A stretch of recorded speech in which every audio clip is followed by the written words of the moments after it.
하나님의 축복 여러분과 함께 하실 줄로 믿습니다. 양옆 앞뒤로 반갑습니다. 인사 좀 할까요? 시작은? 예, 그래요. 예.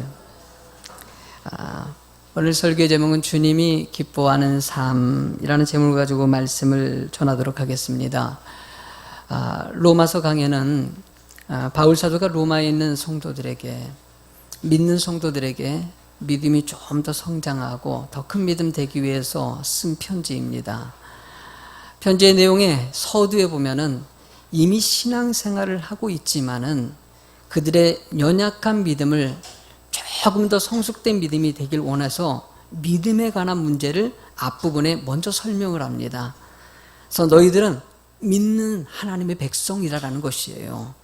여러분들은 하나님의 백성입니다. 아멘. 여러분들 구원받은 백성이요 왕같은 제사장입니다. 이런 믿음 있는 백성들에게 하나님께서는 하나님의 축복된 삶을 영위할 수 있도록 은혜를 더하십니다. 이 구원받았다는 사실 있지 않습니까? 여러분들 저를 잠깐 봐주세요. 구원받았다는 것이 큰 기쁨으로 느껴지십니까? 진짜요? 솔직히 얘기해 보세요. 구원받았다는 거, 구원받고 이제 하나님의 사람이 됐다는 것에 대한 기쁨이 사실은 정말 커야 되거든요. 그럴 때 이게 진정한 구원 백성의 모습이 그 다음 단계로 넘어갈 수가 있어요. 때로는 이 구원받았다는 이 감격이 느껴지지 못할 때가 있어요. 왜 느껴지지 못할까? 뭔가 조건이 있을 때 우리는 감격을 하지 않습니까? 지난번에 재판하는 모습을 좀 봤는데 드라마긴 하지만은요, 뭐 감옥 속에 모함받아가지고 감옥 속에 들어가가지고 이미 형량을 받은 사람이에요. 20년의 형량을 받고 감옥 속에 들어갈 사람인데 이 사람이 어떻게 재판을 잘해서 변호를 잘해가지고 그래가지고 형량이 감당해서 무죄 판결이 난 거예요. 감격을 해야 하네요. 막 펄쩍펄쩍 뛰면서 감격을 하는 거. 와, 세상에 감옥 속에 들어갈 게 이제 풀렸구나. 감격을 해요. 여러분들 사실은요, 여러분들도 구원받았다는 것은 이제 축복된 삶이 됐다는 것이거든요. 그러니까 구원이라는 말만 들으면은요, 막 감격을 해야 돼요. 너무나 감사하다. 근데 왜 감격을 못할까? 뭔가 결정적인 이 구원의 은혜를 못 느끼기 때문이에요. 뭐에서 느껴야 되냐? 일단 첫 번째로 동기가 있어야 돼요. 내가 죄인이라는 사실이에요. 내가 죄가 있는데 이 죄의 문제를 해결하지 못하는 연약한 삶을 살아갔던 우리들에게 예수님의 구원을 통해서 모든 죄의 문제가 해결됐다는 것이에요. 여러분 죄를 짓습니까? 안 짓습니까? 안 짓나 보다. 죄를 져요, 안 져요? 솔직히 고백하세요. 얼마나 많이 짓습니까? 어렸을 때부터, 아기 때부터 지금까지 수도 없는 죄를 저지르고 지금도 여러분들 죄 가운데 살아가는 여러분들의 모습이 얼마나 많이 드러납니까? 그 문제를 어떻게 해결합니까? 그 죄를 갖다가 이 죄성들을 해결하는 방식이 있어야 되는데 바로 예수 그리스도의 보혈의 피로 그 믿는 자에게 용서해 주시고 구원의 백성이 되게 하신다는 것이에요. 그전에는 죄의 문제를 해결하지 못했지만 지금 죄의 문제를 해결하고 살아가는 것이에요. 어리석고 죄 가운데 살아가지만 하나님께서 회개하고 돌아오는 자에게 용서해 주신다고 얘기하시는 거예요. 바울 사도가 로마 성도에게 얘기하는 것은 바로 그 문제예요. 너희는 죄 가운데 구원받은 엄청난 축복받은 사람이라는 것을 여러분 꼭 느끼라는 것이에요. 그렇게 축복받고 감격된 사람들에게 그 다음 단계로 넘어가요. 왜? 내가 축복받은 사람으로서 삶이 어떤가라는 것이죠. 예수 믿는 사람들은요, 첫 번째로 하나님의 기쁨이 돼야 됩니다. 하나님의 기쁨이 되고 하나님의 축복된 삶이 되는 거. 그런데 그러지 못한 우리들의 모습 가운데 끊임없이 하나님은 다양한 방법으로 때로는 책찍을 들고 깨닫게 하도록 주님이 은혜를 주셔요. 제가 이번 주에 글을 좀 읽다 보니까는요, 이런 글이 하나 있더라고요. 여러분들도 동감하는 글일 것 같아요. 철이 들고 나면 칭찬보다 충고가 귀하고 선물보다 매질이 중요한 것을 뒤늦게 알게 된다. 여러분들 그래요. 어렸을 때 같은 경우면요, 그냥 칭찬만 하면 참 좋을 것 같이 생각되는데 알고 보면 충고가 중요한 걸 알아요, 몰라요? 충고가 중요해요.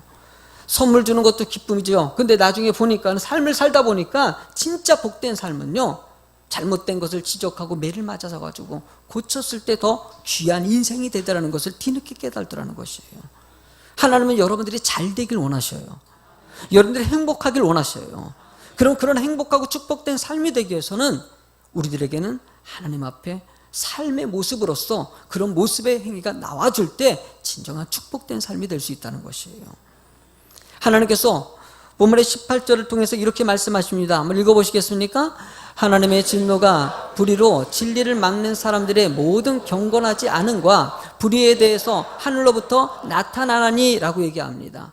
하나님의 진노하심이 있는데 그 진노하는 두 가지 이유가 있다는 것이에요. 첫 번째는 경건하지 않은 것과 불의 때문에 그렇다는 것이에요. 뒤에 있는 내용이 왜요? 여러분들 믿는 사람으로서 믿는 사람의 행동이 나와야 되는데 그렇지 못한 두 가지 이유, 경건하지 않은 것, 또 한 가지 불의한 것.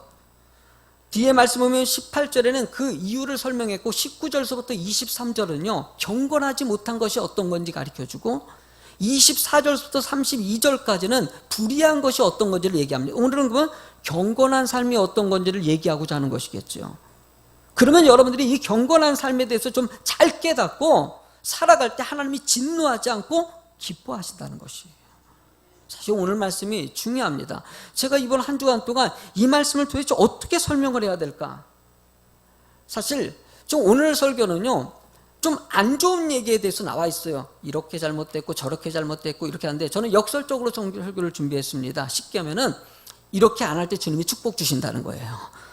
이런 하나님께서 축복을 주신다는 것에 초점을 맞춘다면은요 여러분들의 삶의 행위를 그냥 고치기만 하면은 그냥 축복으로 바뀌어요. 자꾸 나는 이것밖에 안 돼. 나는 이런 죄를 저질렀어. 나는 우상 숭배하는 사람이야. 난 세상 늘 바라보고 있어. 이렇게 초라하게 보지 마십시오. 하나님은 여러분들을 사랑하십니다. 그리고 여러분들이 축복의 자녀가 되게 하십니다. 그냥 한 가지만 딱 바꾸면은요 바로 축복의 인생으로 변화될 수 있다는 것이에요. 오늘 이 이야기 가운데 여러분들의 삶을 잘 적용해서 좀 더 깊이 있는 경건한 삶을 살아가는 여러분이 되실 줄로 믿습니다. 일단 첫 번째로는요 하나님은 알게 하셨다는 것입니다.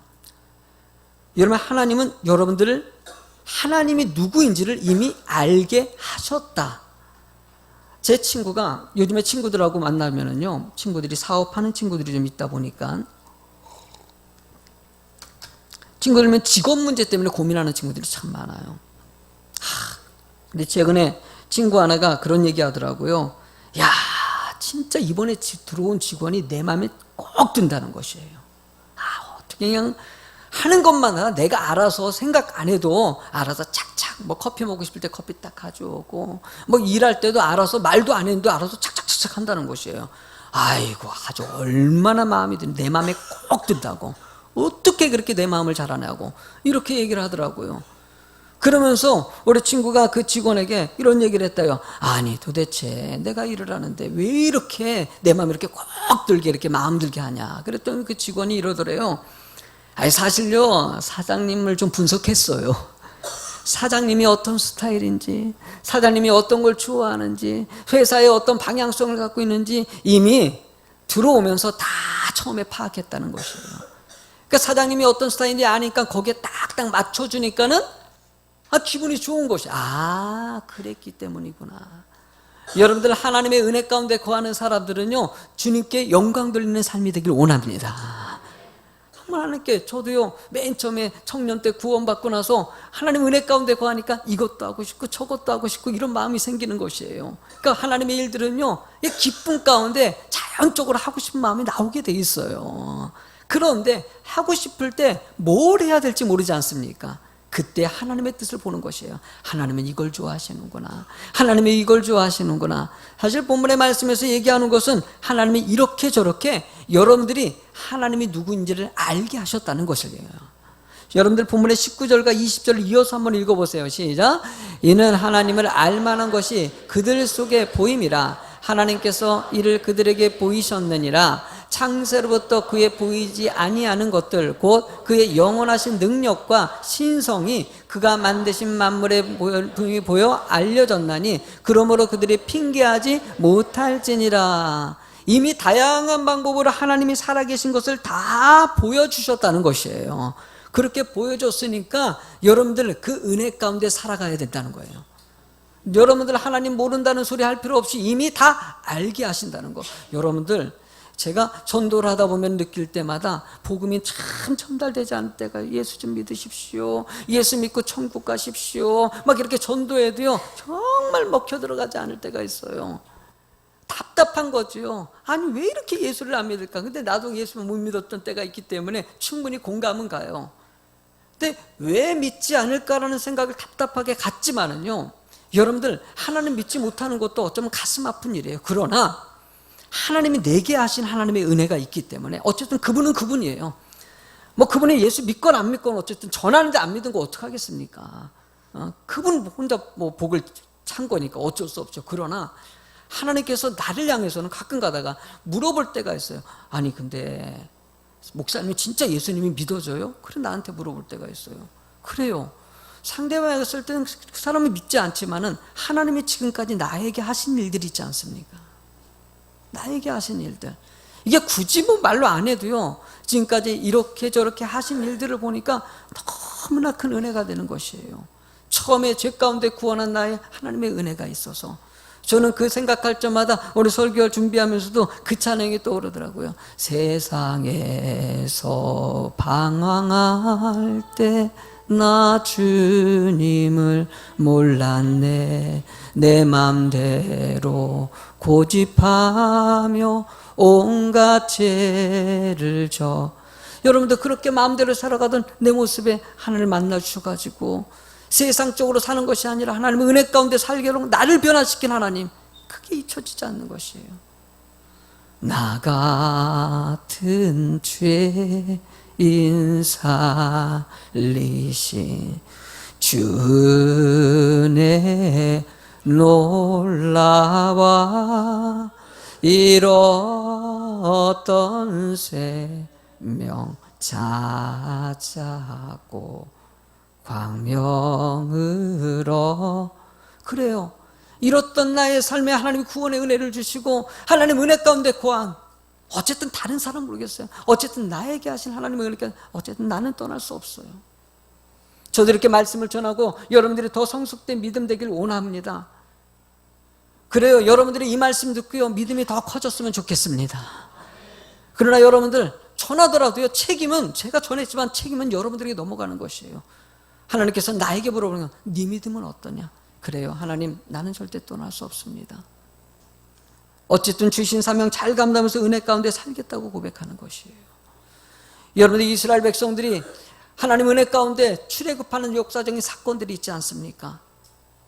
그때 이스라엘 백성들에게 일어났던 이 창세기를 썼던 그 시점이 있습니다. 여러분들 창세기가 언제 쓰여졌냐면요, 이스라엘 백성들이 홍해를 건너갔습니다. 광야에 이르렀습니다. 여러분들 어마어마한 축복 아닙니까? 홍해를 경험했으니 노예로 살던 이스라엘 백성들이 출애굽해가지고 가나안 땅의 축복을 얻는 그 길을 가는 가운데 있지 않습니까? 모세가 이끌고 가는데 그들에게 내가 잠시 하나님께서 나에게 십계명을 주신다고 말씀하셔서 잠시 시내산에 갔어요. 시내산에 딱 가는 순간 잠깐 자리를 비운 거 아닙니까? 그렇게 비웠는데 어떤 일이 벌어집니까? 이스라엘 백성들이 모세가 사라진 것 때문에 두려워합니다. 아이고 우리 모세 사라져서 어떡하냐 어떻게 사냐 막 그러면서 안 되겠다, 우리 모세를 만들자. 그러면서 금붙이를 모아가지고요 모아가지고 그걸로 하나님의 형상을 갖다가 만들어 놓고 거기서 우상 숭배를 합니다. 모세가 나와가지고 시내산에서 와서 보니까 기가 막히지 않습니까? 하나님께 영광 돌려야 되는데 그들이 우상 숭배를 하고 있는 것이에요. 이 금송아지를 다 녹여가지고 그걸 먹게 만들고요 그들 앞에서 회개시키고 나서 그 이후에 하나님께서 그들에게 하나님의 살아계신 그 창조적인 섭리를 가리키고자 여러분들 창세기를 쓰게 하십니다. 하나님이 이 세상을 만물을 창조하신 하나님을 이미 우리가 알고 있지만은 그래도 구체적으로 좀 깨닫게 해야 되겠다. 하나님이 여러분들이 이 세상을 창조하신 하나님을 믿는 자가 되길 원하시는 것이지. 그리고 어떤 상황에도 흔들리지 않고 주님의 놀라운 기적을 체험하면서 그래 하나님은 우리와 함께 하신다. 오병이의 사건을 보니까 여러분들, 예수님이 많은 사람들을 모아놓고 말씀을 전했어요.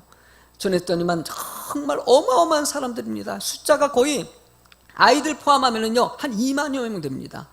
당시에 남자 숫자만 세웠더니 5천 명이었으니까 여자 숫자 뺐거든요. 원래는요 집회 가운데 여자들이 많지 않습니까?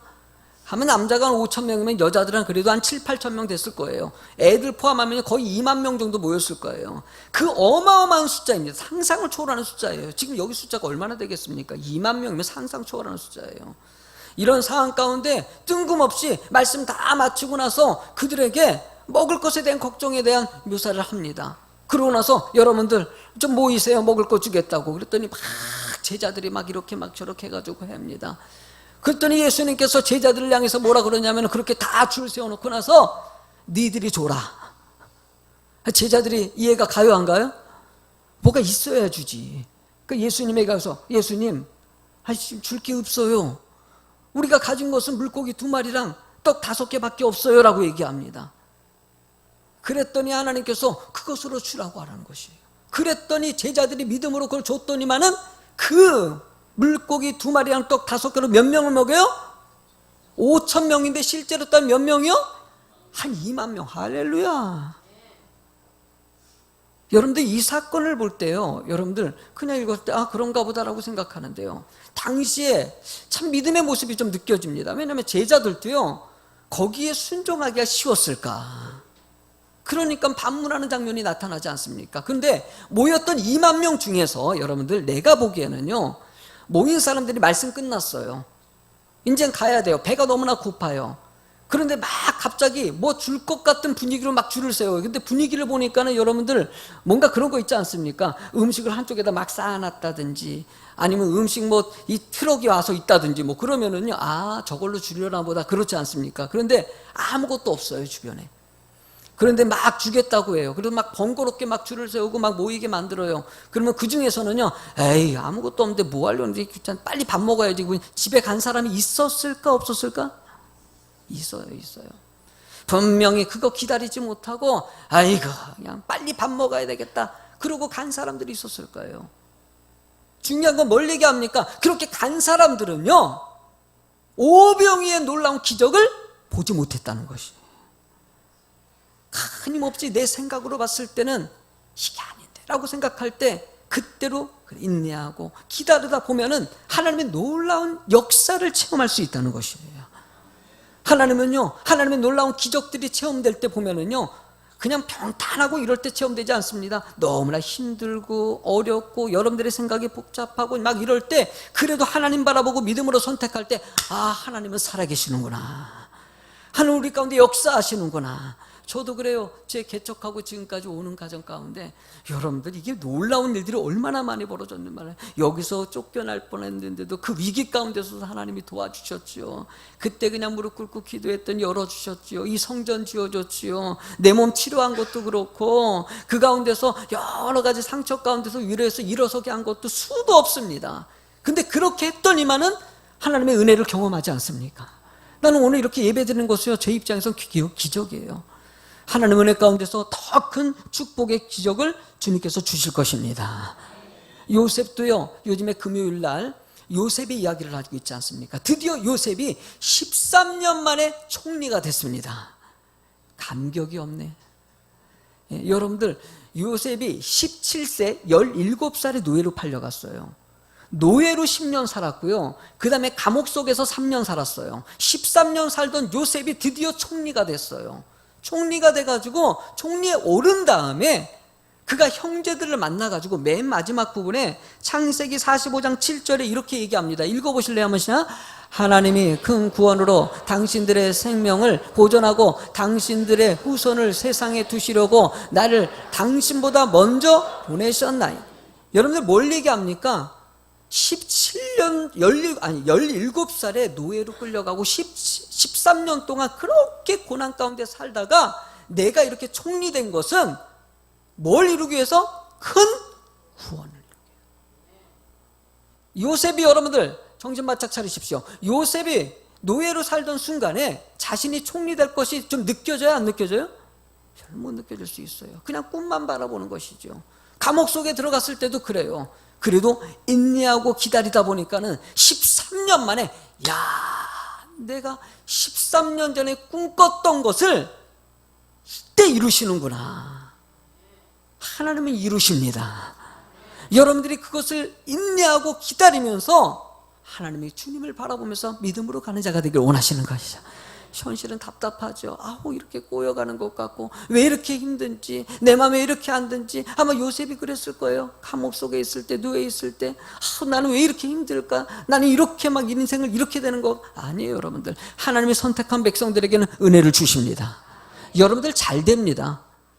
왜? 따라하세요. 예수 믿는 사람은 잘 된다. 절대 놓지 마십시오. 여러분들 따라합시다. 나는 잘 된다. 하나님 자녀이기 때문이에요. 여러분들, 하나님 자녀이기 때문에 잘 되는 거야. 목사님, 내 지금 꼴이 이런데 뭘 잘 되는 게 하나도 없는데 목사님 괜히 막 너무 긍정만 심어줘.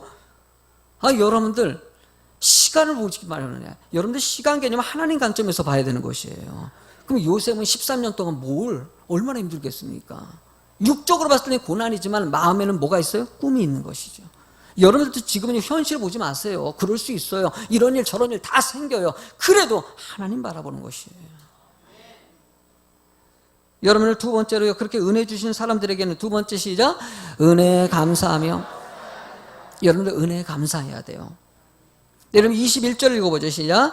하나님을 알되 하나님을 영예롭게도 아니하며 감사하지도 아니하고 도리어 그 생각이 허망하여지며 미련한 마음이 어두워졌나니 라고 얘기합니다.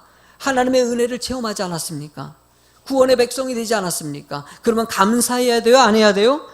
감사해야 되는데도 불구하고 불평하고 원망하고 다른 데서 자꾸 위로를 받으려고 그러고 다른 데서 답을 찾으려고 그래요. 여러분들, 하나님은요 지금 이곳에, 여러분들이 이 순간에 주님이 함께 하십니다. 주님이 위로 주시는 그 은혜 가지고 살아갔을 때 하나님이 거기서 힘을 얻는 것이죠. 그래서 믿음이 성장하면은요 환경의 지배를 받지 않아요. 이런 일이 벌어지건 저런 일은 왜? 내가 누구를 바라보기 때문에? 하나님 바라보기 때문에 그런 거예요. 늘 바울 사도로 로마에 있는 성도들에게 제발 부탁하는 거, 제발 보지 말라는 것이에요. 로마는 당시의 대제국입니다. 그 땅은 너무나 풍요로운 땅이에요. 환경으로 봤을 때 믿음 지키기가 쉽지 않은 그 로마 사람들에게 오직 하나님만 바라볼 때 감사할 수 있는 마음을 주신다고 얘기하는 것이에요. 두 번째, 또 은혜를 놓친 사람들의 모습 가운데는 22절 23절 읽어보실래요? 시작. 스스로 지혜 있다 하나 어리석게 되어 썩어지지 아니하는 하나님의 영광을 썩어질 사람과 새와 짐승과 기어다니는 동물 모양의 우상으로 스스로 자기가 뭔가를 해내려고 합니다. 인간은요, 내가 이렇게 하면 뭔가 잘 될 거다고 생각하고 내가 이렇게 하면은 뭔가 이룰 것 같다라고 생각하는데, 하나님은요 그것이 안 된다는 것을 알게 하시고 하나님을 의지하는 자가 되길 원하신다는 거예요. 나름대로 우상 숭배하고 나름대로 돈을 많이 벌어보고 나름대로 명예를 얻으면 잘 될 것 같다 착각하지 마십시오. 수도 없는 방법으로 우리들이 하나님이 아니라 딴 것 바라보러 우리는 자꾸 유혹을 합니다. 나는 김용옥이라는 사람이 있어요. 도올이라는 사람, 아주 답답한 사람이죠. 그가 늘 교회에 대해서 비판을 합니다. 막 정죄를 합니다. 막 자신이 가지고 있는 지식 가지고 수도 없는 방법을 가지고 교회를 갖다가 분석합니다. 근데 여러분들 2000년 역사 가운데요, 요즘에 이번 주 수요일 날도 아덴 지역의 철학자들 얘기를 했거든요. 수요 예배 때요. 여러분들 2000년 역사 가운데 2000년 전에 예수님이 사역할 때도요 그렇게 똑똑한 사람이 있었을까 없었을까요? 안티크리스천이 그때 있었을까 없었을까요? 2000년 전이나 1500년 전이나 1000년 전이나 500년 전이나 이 도올 김용옥보다도요 엄청 똑똑하고 교회를 비판한 사람들이 수도 없이 있었습니다. 그렇게 수도 없이 있었는데도 불구하고 기독교는 건재해요? 안 건재해요? 주의 복음은 확장되고 있어요? 안 되고 있어요? 확장되고 있어요. 왜 그럴까요? 여러분들, 진리는요 세상의 방법으로 거스를 수 있는 것이 아니에요. 인간이 어떻게 해서 될 수 있는 것이 아니라는 것이에요. 자기 스스로 뭔가 의를 이루려고 하면 착각하지 마십시오. 여러분들 그렇게 이룰 수 있는 존재가 아닙니다. 여러분들 죄인입니다. 어리석은 존재라는 곳에서 시작됐을 때 하나님을 의지할 수 있는 것이에요. 여러분들 최근에도 뭐 몇 년 전이죠. 여러분들 뉴스에 그런 사고가 예수님의 무덤이 발견됐다. 여러분 예수님의 무덤이 있어요 없어요? 없죠. 여러분들 예수님은 죽으시고 부활하신 분이셔요. 근데 무덤이 발견됐다. 우와! 이게 말도 안 되네. 여러분들 이것이 뭐 다큐멘터리로 만들고 막 그랬는데 여러분들 많은 학자들이 분석했을 때 예수의 무덤은 없어요. 근데 여러분들 2000년 전에 예수님이 복음 증거하다 보니까 소문이 퍼져가지고 자칭 예수라고 하는 사람이 당시에 있었을까 없었을까요? 있었어요. 여러분들 엄청 많았어요. 예수라는 이름은 흔했어요. 여러분들 지금도요. 여러분 우리나라에서 자기가 예수라고 하는 사람이 300명 된다고 합니다. 예수님이 흔하네. 300명이래. 그 미국에는요 2000명이래. 그러니까 전 세계적으로 봤을 때 자기가 예수라고 하는 사람이 엄청나게 많아요. 지금도요. 이게 지금만이 아니라 100년 전에도 그 사람이 있었을까 없었을까? 여러분들 수도 없이 예루살렘 많아요. 그 사람이 무덤 발견됐다고. 여러분들 그게 2000년에 있었던 것이 그게 어떻게 만든 거예요? 진실이겠습니까? 당시에 여러분들 증인들이 있지 않습니까? 물건은요 흉내에서 무덤도 만들 수 있고요, 여러분들 목각도 만들 수 있고요, 그 안에 있는 이 해골도 이 속여서 만들 수 있는 것이에요. 중요한 것은 증인들은 막을 수 있는 것이 아니라는 거예요. 하나님이 이 세대에 예수 그리스도의 그 믿음이 증거되기를 원하시는 것이죠. 저는 제일 가슴 아프게 왜 이렇게 우리가 환경에 매여 살까라는 것이에요. 저도 목사이지만은요 때로는 뭐 옥사님들 설교 듣다 보면 그럴 때가 있어요. 믿음이 없게 느껴질 때가 있어요. 정말 믿음의 감격 가운데 하나님께 영광 돌리고 우리가 하나님의 은혜 가운데 살아야 되는데 내가 아직까지도 그 믿음이 약하다 보니까 자꾸 세상 바라보는 것이에요. 여러분들 하나님은 살아계십니다. 살아계시고 여러분들의 삶 가운데 지금도 인지하시는 것이에요. 저는 그래서요 돌 김용옥이 그런 얘기할 때마다 역설적으로는 뭐야? 야, 저 사람이 저러는 것 같이 하나님은 진짜 살아계시는구나. 여러분들 세 번째 제목 한번 읽어보시자. 여러분들 주님의 기쁨이십니까? 여러분들이 주님의 기쁨이 되는 것은 엄청난 복입니다. 그리고 여러분들도 그렇게 살기를 원하고 있고요. 여러분들 본문에 그런데 24절 말씀을 읽어보니까 정말 읽어보실래요? 그러므로 하나님께서 그들을 마음의 정욕에 너름에 내버려 두사 그들의 몸을 서로 욕되게. 여러분들 이게 내버려 준다라는 거 있지 않습니까? 유기하신다는 것이거든요. 이게 참 제일 무서운 말이라는 게 들어요. 가끔 이 세상을 살려면 좀 여러분들이 하나님 믿으니까 좀 이해 안 가는 일들이 벌어질 때가 있어요. 이랬으면 좋겠다라는 거. 특히 김정은이 나빠요 안 나빠요? 얼마나 못됐어. 이거 옆에 있기만 한 군밤 한번 때려주고 싶은데 사람들을 갖다가 자기 권력 가지고 마음대로 하고 죽이기도 하고. 여러분 김정은 같은 사람이 이 세상에 다 또 있어요 없어요?